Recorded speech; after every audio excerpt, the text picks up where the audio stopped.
बस हवा निकल गई। बात तो सही है। तो रुको जरा, सबर करो। बोला धक्का बुक्की नहीं करने का, आराम से लेने का। हाँ।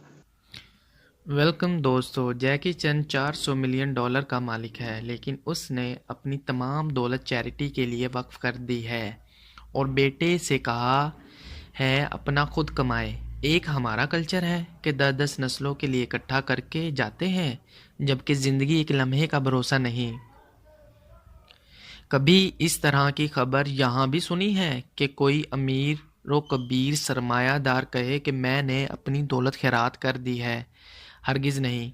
इसकी क्या वजूहात है कि हम इतना इकट्ठा करने में लगे रहते हैं? और जैकी चैन के इस अमल पे एक लाइक तो बनता है।